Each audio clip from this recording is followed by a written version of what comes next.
So like I said, I'm not going to make a big dinner to show you, but I will give you some pointers on how I make certain things because, like I said, I did have Thanksgiving with my daughter yesterday, and to make way too much food is basically sinful because I don't eat cooked foods. And yesterday I did have cooked foods, and so today I'm going to try and stay as healthy as I can. Not that cooked food isn't healthy, but a lot of people like the feel and the energy they get when they eat raw, and I am one of those people. But I will have some of the squash for sure that I'm making, and a little bit of this cranberry, because who doesn't like cranberry, right? And it looks and tastes and smells delicious. So I'm going to cover this because this is ready for us. I've got that big squash in the oven now because if I don't cook that now, since it's stuffed, it's not going to be cooked. So I did put it at 375, almost to the lower rack. And it is covered in aluminum paper.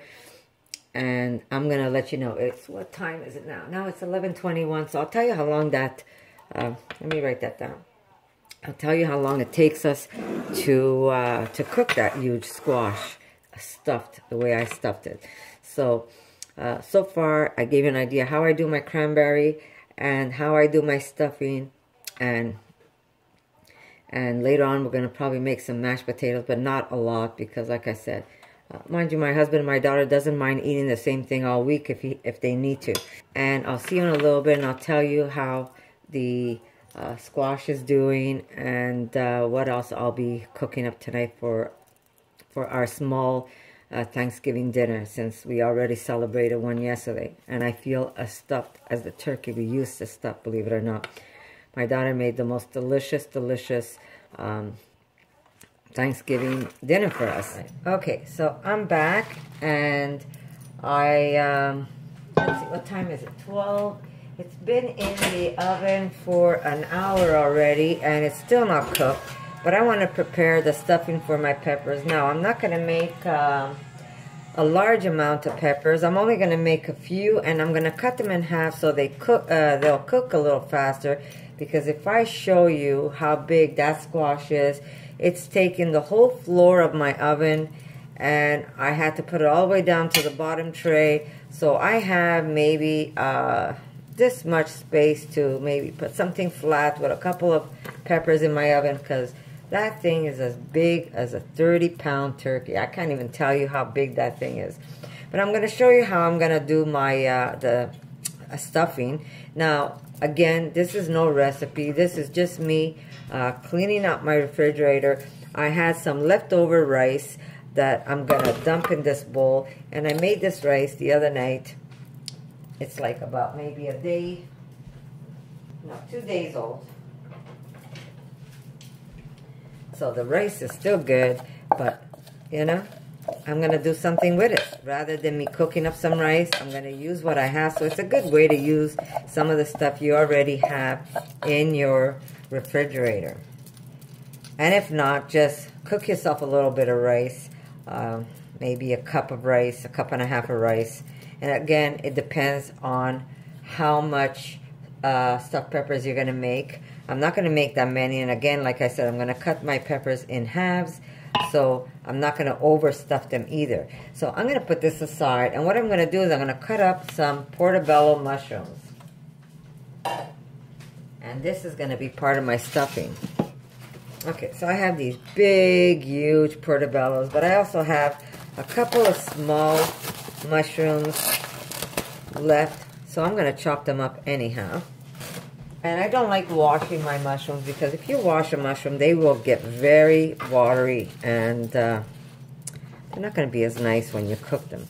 So just give them a good wipe if it needs to be wiped. So I'm just going to use my big blade here. And we want to chop these up as small as you can. So just, you could also put this in a food processor if you want to. Or you could do this. Why it shut off, but it shut off by itself. So basically I'm going to measure what I'm doing here. So I have roughly about 3 cups of cooked rice, and I just chopped up one. I measured it for you because I usually don't measure anything, but I chopped up 1 cup of mushrooms, but I'm going to put more because I want it to be more mushrooms than rice. So I'm going to cut half of this portobello because it's really, really big. I'm going to take half of this, and we're going to chop that up and see where that takes me. One day I'm going to have to show you what I do with the stems of these mushrooms. You'll be so surprised. Now, if you don't want your dinner to be dark, remove the gills, which I'm going to do, but I'm going to put it aside because I do put that in sauce. We want this to be a lighter looking dish rather than having all the dark gills in my dish. And these fry up really nice if you're making a sauce. And it just adds, or any other dish really, but not for this dish. I'm not going to use it. I'm just going to take off the gills as much as I can. This is a real big mushroom. And it's funny, I eat, when I make myself a raw burger, I use these portobello mushrooms as my bread. And if I would use one of these huge, huge mushrooms, I can't even eat the skin part. This part, it's almost like leather. You could actually make clothing with the skin. So I'm just going to try and take as much of it off. I mean, if I cut it up small pieces, it wouldn't be so bad. But if you were trying to bite into this, it's almost impossible. No, I'll put that here. So I'm just going to leave that. It doesn't matter. Because I will cut it up in small pieces. It just looks nicer if you're making a rice dish and you don't have all the dark looking stuff. There we go. And I have one mushroom that's even bigger than this one. And I'm telling you, it's like leather. I have about... Sorry, my camera shut off, so I don't know where I was. But what I did was I got some leftovers that I had. And it was 3 cups of plain rice. And my rice was a mixture of medium grain rice and aged basmati that we all love so much. But I love mixing the rices together sometimes because you get a whole different texture. So I had some left over, and it was approximately, I would say, about 2 to 3 cups of rice. And what I did chop up was 2 cups of roughly chopped mushrooms. So it's going to be a very simple stuffing. I'm going to mix this together. I am going to drizzle a little bit of olive oil because that also helps bind it a little. And it adds a little extra flavor to the dish. Actually, I didn't even need to drizzle that because I'm going to be putting a little bit of my pesto. Now, a lot of stuff I make myself, like the pesto. I know that a lot of people can't just go out and buy pesto at the store, especially if you're vegan, because they do add cheese to it. But I make my own pesto where I add my own cheese in it, and it's really wonderful. So I'm going to link a lot of these recipes that I have for you. So if you want to try them out, by all means, go ahead. So here we go. I have the rice. I have the mushrooms. I'm going to put a little bit of salt. I also will be grating a little bit, some black pepper. Sorry, we love our ground pepper. We're going to put, I'm going to grate some of my mozzarella that I have frozen in my freezer. So I'm going to just pull 1 or 2 out. It all depends. I will see. So I'll be right back. Okay.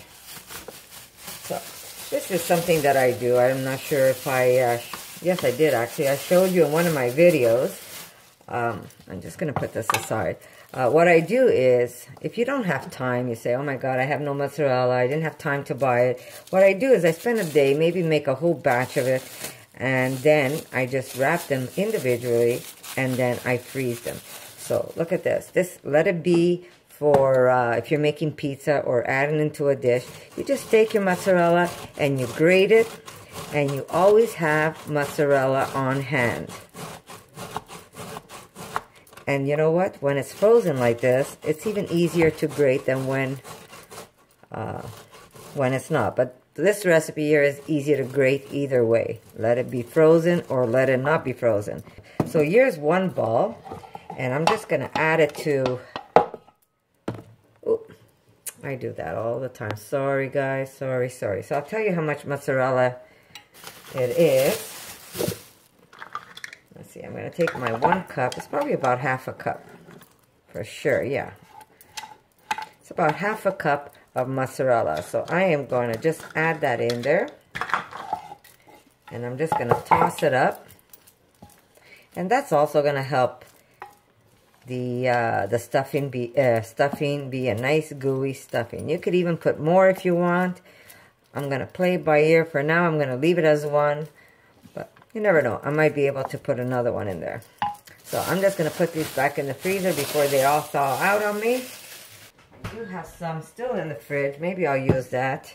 But I wanted to show you how simple it is, where if you make mozzarella, you can make a whole batch, spend an hour. It's not even going to take an hour, believe it or not. In the kitchen, make your mozzarella. As you make them, just wrap them up, throw them in the freezer. When you need them, they're there. You'll never run out of cheese, I promise you. So I'm just going to give this a little taste and see flavor-wise. I could use just a little more salt. And this one's going to be a very simple dish. And remember, Thanksgiving doesn't mean you have to always have traditional foods. Coming from an Italian family, they didn't even know what Thanksgiving was. Thanksgiving was every time they had food on the table for my parents, because they really struggled. They didn't have a lot. They worked like crazy in the field. They lived in a mountain. They never really went to the city, because to get down that mountain, you needed a horse and buggy, and half the time that horse had to work, that buggy had to work. So they really did live a very tough life. But you know what? Every time they cooked a meal, it was Thanksgiving for them. So when they came to Canada and they heard about this Thanksgiving, they were like, what? Thanksgiving is every day we eat. It's Thanksgiving, right? So because we wanted to do the traditional turkey and stuffing and the mashed potatoes, our parents started to do it. But otherwise, Thanksgiving was every day for us, because as long as you had that dish in front of you where you can eat, then it was Thanksgiving for us. But again, we were young. It was something that everybody did here in Canada. We were born here, but because our parents didn't do it, we really never did Thanksgiving, such as the turkey and the stuffing and all of that. So when we make dishes, it doesn't have to be a turkey dish. It could be stuffed peppers, whatever you want to put on the table. As long as the family sits together and they enjoy a beautiful meal together, that's what's important. And that we call a Thanksgiving Day. So here we go. We're going to continue doing this. And I'll tell you a little story about when I used to go to where my daughter went to school.